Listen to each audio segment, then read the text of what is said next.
Bonjour à tous et bienvenue pour cet essai du DJI Mavic Mini 2. J'espère que vous m'entendez bien. Alors j'ai voulu faire cet essai en filmant 100% la vidéo avec le DJI. Du coup j'ai eu besoin d'une petite aide extérieure pour capter le son. Et voilà, j'ai vu pas mal de tests de ce drone où les mecs passent la moitié de la vidéo à faire du face caméra. Et on a finalement relativement peu d'images prises avec le drone. Du coup 100% de cette vidéo sera filmée avec ce drone. Alors dans cette vidéo, je vais vous expliquer pourquoi j'ai pris ce Mini 2 et pas ses grands frères. C'était pas une histoire de budget. Pourquoi, selon moi, le Flymore Combo ne sert à rien et je l'ai pas pris. Je vais vous montrer un petit hack qui compense le fait qu'il n'y ait pas Active Track, qui permet donc au drone de vous suivre où que vous alliez. Et à la fin, je vais vous montrer, c'est un détail qui a son importance, les housses que j'ai choisis séparément parce que j'ai trouvé deux housses qui permettent de tout ranger dans le sac et c'est vraiment top. Alors la raison pour laquelle j'ai pris le Mini 2 et pas par exemple le DJI Mavic Air 2, au-delà du prix qui est évidemment un facteur qui rentre en jeu, c'est que ce petit drone d'un peu plus de 450 € est ultra compact. Il prend 0 place dans mon sac de matos photo et surtout je l'ai acheté pour ces épisodes que je vais faire en van.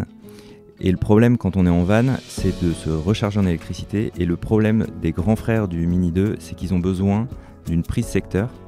Alors que là, la magie du truc, c'est qu'il se recharge directement avec une prise USB, comme un téléphone portable classique. Et donc je peux le recharger sur l'allume-cigare du van par exemple. Ensuite il y avait l'autre question, pourquoi ne pas avoir pris le pack Flymore? La raison est très simple, c'est que dans le pack Flymore, ce qu'on a en plus, grosso modo, c'est quelques accessoires, 2 batteries de plus et une housse. Le truc c'est que cette housse est assez encombrante et elle est d'une pièce. Et moi j'en voulais 2 pour pouvoir les organiser comme je veux dans mon sac photo. Et l'utilisation que j'ai de ce drone, c'est quelques plans de quelques secondes, 4-5 maximum, à ajouter dans les films. L'idée d'un drone, c'est de montrer un petit peu un contexte de ce qui est en train de se passer, la scène avec un plan large, mais la vérité c'est que sur YouTube, personne n'en a rien à faire de vidéos d'1 minute 30 où on se balade sur une plage.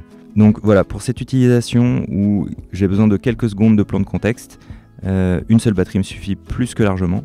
Et surtout qu'une fois que j'ai fini de voler, je peux le recharger directement soit sur l'allume-cigare, soit sur ma batterie externe. L'autre utilisation possible pour laquelle vous pourriez avoir besoin de plusieurs batteries, c'est si vraiment vous kiffez faire voler ces engins et que vous avez besoin de voler pendant 1h30. Et donc vous faites des vols d'une demi-heure, vous posez, vous changez la batterie et vous repartez. Moi c'est encore une fois pas du tout mon utilisation. À l'utilisation, ce drone est ultra simple. Vous avez juste à brancher votre téléphone à la télécommande. Alors petite astuce que j'ai découverte, parce que les drones que j'avais avant c'était l'ancienne commande. Cette commande là dans les options, vous pouvez lui demander de recharger votre téléphone et ça c'est super précieux. Et c'est d'ailleurs la raison pour laquelle je pense cette télécommande est plus grosse que le drone en lui-même, ce qui est assez rigolo. C'est qu'elle a une grosse batterie qui permet de recharger le téléphone et ça c'est vraiment super pratique. C'était toujours un peu le stress de commencer des vols avec 20% de batterie en se demandant si mon téléphone tombe en rade, je vais plus pouvoir voir où est-ce que je vais, etc. Les deux dernières fonctionnalités dont je me sers le plus souvent, c'est le réglage de l'exposition qui me permet de régler la quantité de lumière dans l'image et le dernier c'est les quick shots qui sont donc des mouvements de drone paramétrés automatiquement autour d'un objet. Grosso modo vous définissez sur votre téléphone l'objet à suivre et le drone effectue un certain nombre de mouvements qui vont vous faire automatiquement des plans assez stylés. Et encore une fois, quand on se sert de 4 ou 5 secondes de ces plans dans ces vidéos, c'est largement suffisant pour montrer un contexte et donner une vue d'ensemble à ses spectateurs. Ses téléspectateurs.